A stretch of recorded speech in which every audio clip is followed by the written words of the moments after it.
Dans le petit village de Loquin, vivait une jeune fille nommée Syrah. Elle adorait parler des autres. Chaque matin, elle s'installait sous le grand manguier, au centre du village. Ses yeux vifs voyaient tout, et sa bouche répétait chaque rumeur qu'elle entendait. Un jour, une vieille femme passa près d'elle. « Syrah, tu ne te fatigues jamais de parler ? Pourquoi je me fatiguerais ?» répondit-elle en riant. « Dans ce village, je dois tout savoir. » Elle parlait de tout le monde, la femme du chef, les commerçants, même les jeunes filles à la recherche d'un mari. À force de bavardage, elle avait brisé des relations et détruit des foyers. Son père, Papa Syrah, un homme doux et travailleur, la mettait souvent en garde. « Syrah, ma fille, les mots sont comme des graines. Si tu sèmes de mauvaises graines, tu récolteras de mauvais fruits. » Mais elle riait en haussant les épaules. « Ce ne sont que des mots, papa. Rien de grave n'arrivera. » Papa Syrah secouait alors la tête, sans insister. Baba Jimo, l'herboriste du village, l'observait souvent en silence depuis sa véranda. Il parlait peu, mais chaque fois qu'elle lançait une rumeur, il hochait la tête avec gravité. Un soir, Syrah aperçut une petite fille nommée Ami assise seule près de la rivière, l'air triste. Elle faillit lui demander ce qui n'allait pas, puis changea d'avis. Un autre jour, au marché, elle vit Ami vendre de petites ignames.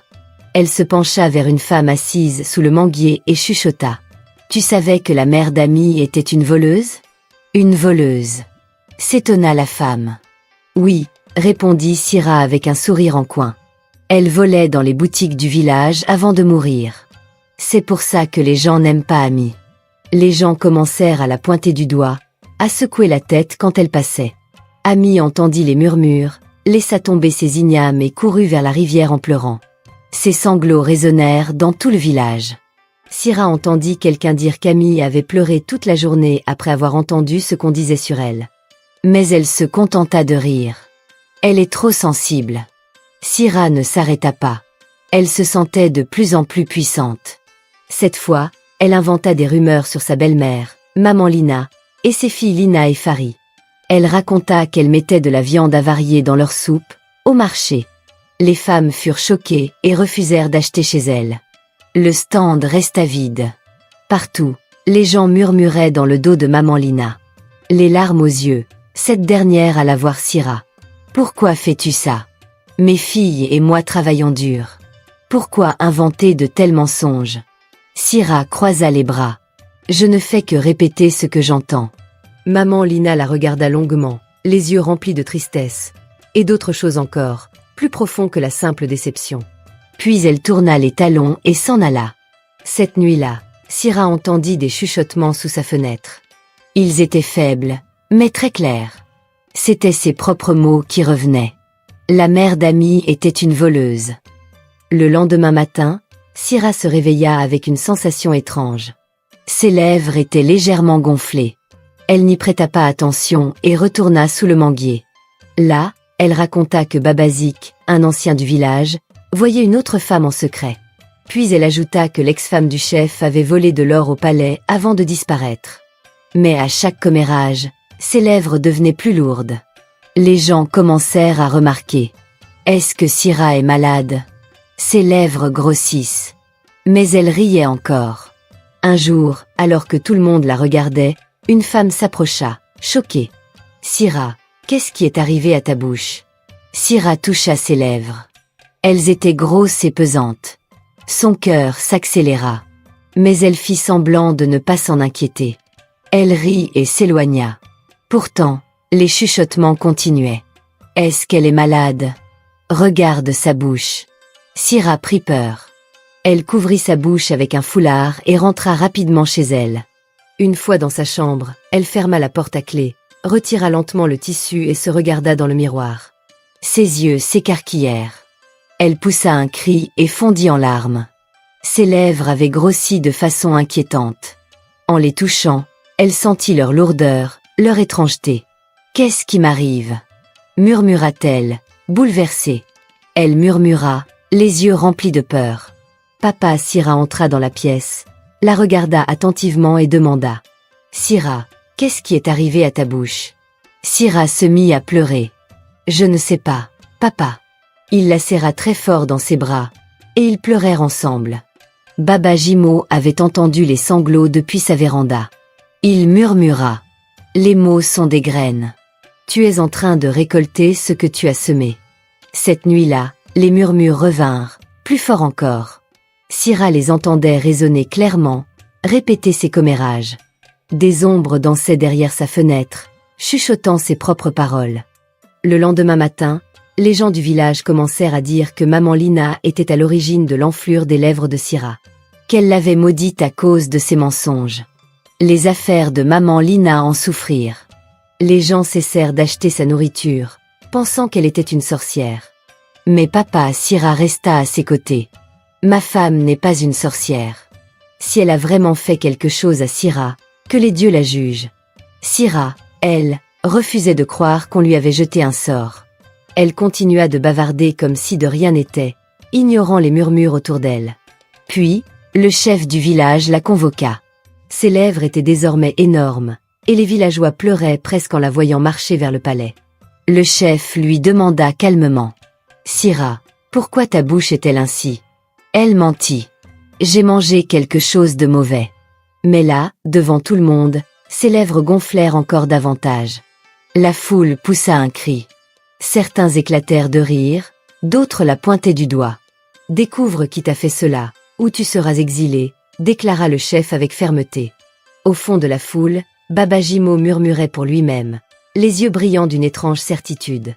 Cette nuit-là, les murmures devinrent encore plus puissants. Ils faisaient trembler les fenêtres et appelaient son nom encore et encore. Syrah n'en pouvait plus. Sa bouche grandissait de jour en jour, et les voix nocturnes la hantaient. Elle ne dormait plus, ne mangeait plus. Elle avait peur, et pleurait souvent. Un soir, son père s'assit près d'elle et lui parla doucement. « Ma fille, il faut qu'on trouve de l'aide. Ce n'est pas normal. » Syrah hocha lentement la tête. Elle était fatiguée de cacher sa bouche avec des foulards. Fatiguée d'entendre les murmures. « Où irons-nous » demanda-t-elle. Les yeux de papa Syrah devinrent sérieux. Il y a une voyante très puissante dans le village voisin. On dit qu'elle voit ce que personne d'autre ne peut voir. Tôt le lendemain matin, ils partirent. Le voyage fut long. Ils marchèrent sur des chemins poussiéreux, traversèrent de petits cours d'eau et gravirent des collines. Syrah gardait le visage couvert d'un grand foulard pour ne pas être reconnue par ceux qu'ils croisaient. Après plusieurs heures de marche, ils arrivèrent devant une petite maison recouverte de feuilles vertes. De la fumée s'échappait de la cheminée, et d'étranges objets pendaient aux fenêtres. Une vieille femme était assise à l'extérieur. Ses yeux étaient perçants, pleins de savoir. « Je vous attendais », dit-elle avant même qu'il ne prononce un mot. Sa voix était grave et rauque, semblable à un vent glissant entre les arbres. Papa Syrah s'inclina respectueusement. « Grande voyante, je vous en prie, aidez ma fille. » La femme ne bougea pas. Elle sourit, sans jamais détourner les yeux de Syrah. « Enlève le foulard », dit-elle doucement. Syrah hésita. Ses mains tremblaient. Lentement, elle retira le tissu. Sa bouche énorme apparut. Les yeux de la voyante brillèrent d'un intérêt étrange. « fit-elle en s'approchant. Elle tourna lentement autour de Syrah, lui toucha le menton et examina ses lèvres. « Ce n'est pas ordinaire », murmura-t-elle. La voix de papa Syrah tremblait. « Dites-moi, grande voyante, qu'est-il arrivé à ma fille ?» La voyante fit un pas en arrière et plongea son regard dans les yeux de Syrah. « Ta bouche ne gonfle pas à cause d'une maladie, » dit-elle. « C'est à cause de tes paroles. » Le cœur de Syrah se mit à battre fort. « Mes paroles. » La voyante hocha la tête. « Les mots sont puissants. Quand tu dis du mal, ça grandit. Quand tu répands des mensonges, cela se multiplie. Mais il y a autre chose. » Syrah et son père se regardèrent, perdus. « Que voulez-vous dire ?» demanda papa Syrah. La voyante sourit d'un air mystérieux. « Tes paroles ont touché un cœur rempli de douleur. » Les yeux de Syrah s'écarquillèrent. « Oh qui ai-je blessé ?» La voyante laissa échapper un petit rire. Mais ce n'était pas un rire joyeux, c'était un son grave et triste. « Ça, dit-elle, tu dois le découvrir par toi-même. Mais je peux te dire ceci. » Elle se pencha tout près du visage de Syrah, ses yeux brillants comme des étoiles. « Quand les mots se mêlent à la douleur et à la tristesse, les esprits entendent. Syrah sentit son cœur se serrer. Les esprits, chuchota-t-elle. La voyante hocha lentement la tête. Papa, Syrah attrapa sa main. S'il vous plaît, dites-nous qui c'est. Aidez-nous à briser cette malédiction. Mais la vieille femme se contenta de sourire et recula d'un pas. Non. Vous devez trouver la réponse vous-même. Et lorsque vous la trouverez, le pardon vous libérera. Les yeux de Syrah se remplirent de larmes. Comment vais-je savoir? Qui ai-je blessé? La voix de la voyante devint plus douce, comme un souffle, alors qu'elle disparaissait dans l'ombre. Regarde dans ton cœur. La vérité s'y trouve toujours. Cette nuit-là, Syrah ne parvint pas à dormir. Les murmures étaient plus forts que jamais. Il l'appelait encore et encore par son nom. Elle couvrit ses oreilles, mais cela ne les arrêta pas. Les voix répétaient ce qu'elle avait dit, des paroles qu'elle croyait oubliées. Son père entra dans sa chambre. Il avait les yeux fatigués et le visage triste. « Syrah, dit-il doucement, nous n'avons plus beaucoup de temps. Après-demain, le chef exigera des réponses. Il faut qu'on règle ça. La voyante a dit que j'ai blessé quelqu'un profondément, répondit Syrah. Il faut qu'on le trouve. Il faut que je demande pardon, à chacun. Papa, Syrah hocha la tête. Syrah en avait assez de se cacher. Elle voulait que les voix s'arrêtent. Elle voulait retrouver sa bouche normale. Le lendemain matin, elle se rendit sur la place du village.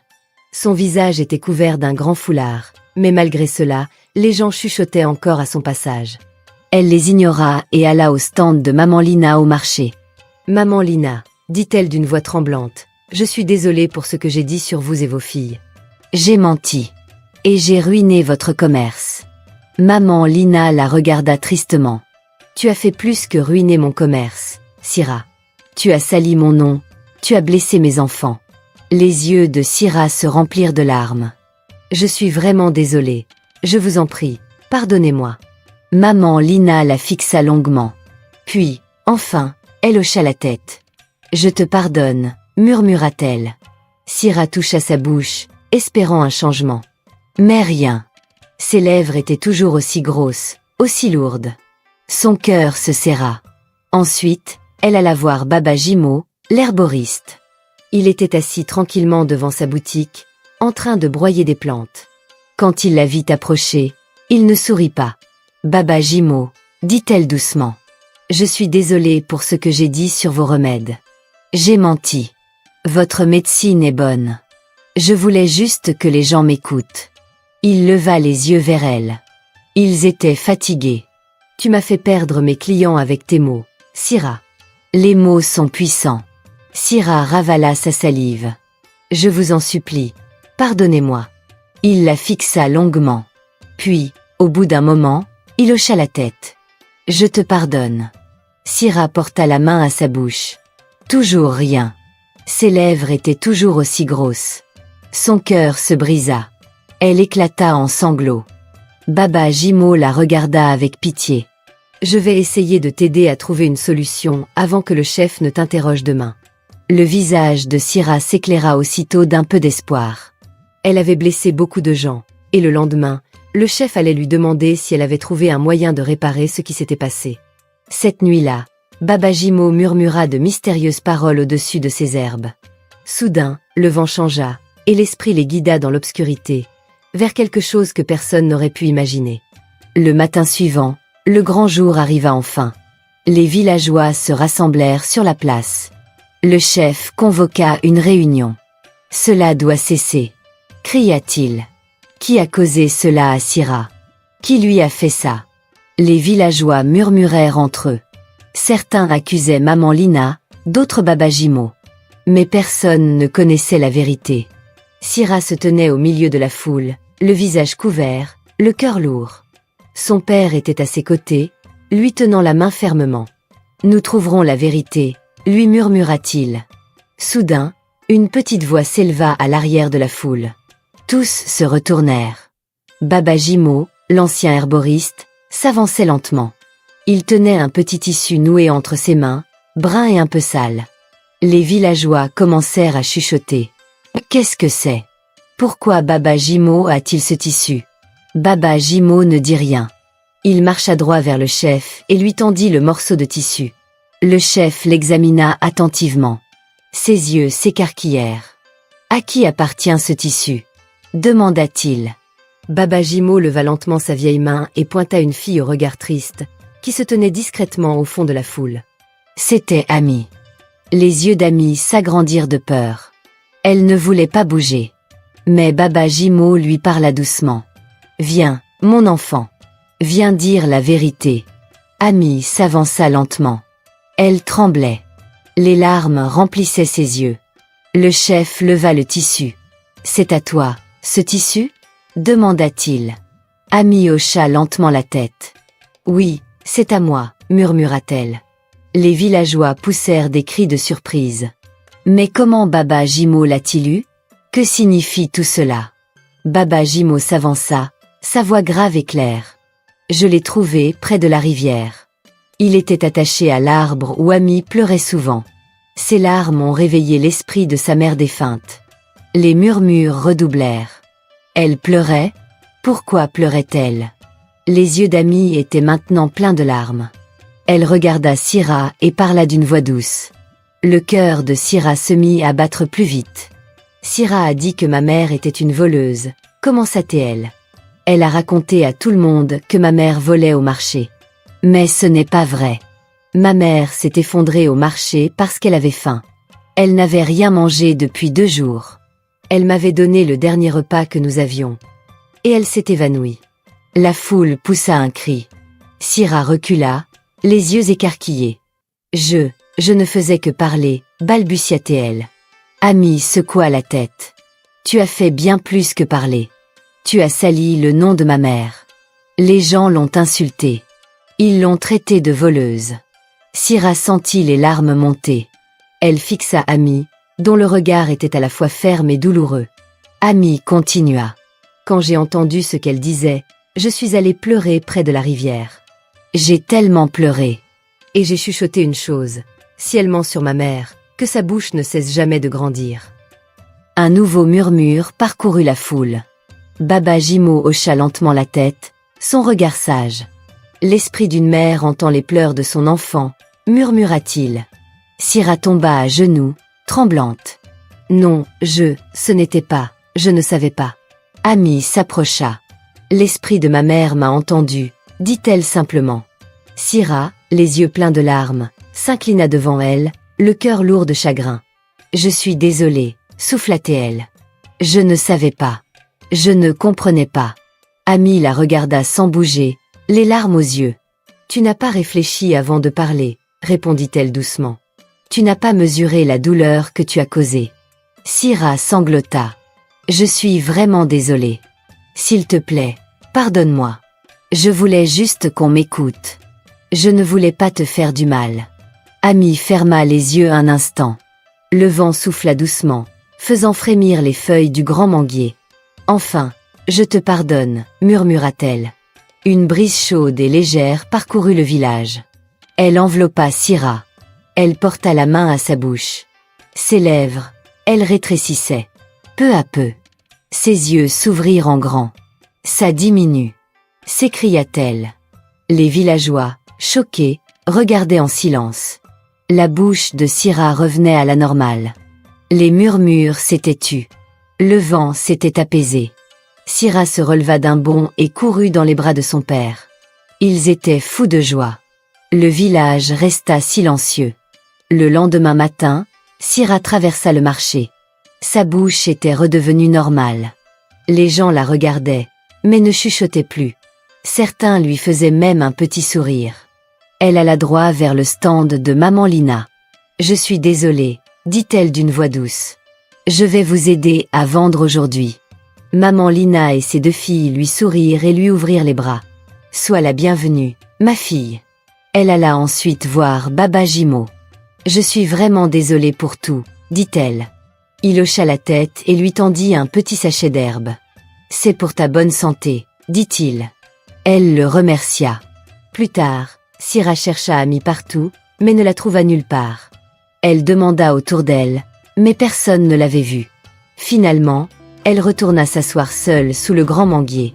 Elle écouta le vent et murmura doucement. J'ai compris la leçon maintenant. Je n'aurais jamais dû me mêler de ce qui ne me regardait pas, et encore moins inventer des histoires sur les gens. Le vent souffla doucement. Et pour la première fois depuis quelques semaines, elle se sentait en paix. Merci d'avoir regardé. Si vous avez aimé ce récit, laissez un pouce bleu pour soutenir la chaîne. N'oubliez pas de vous abonner et d'activer la cloche pour ne pas manquer les prochaines histoires.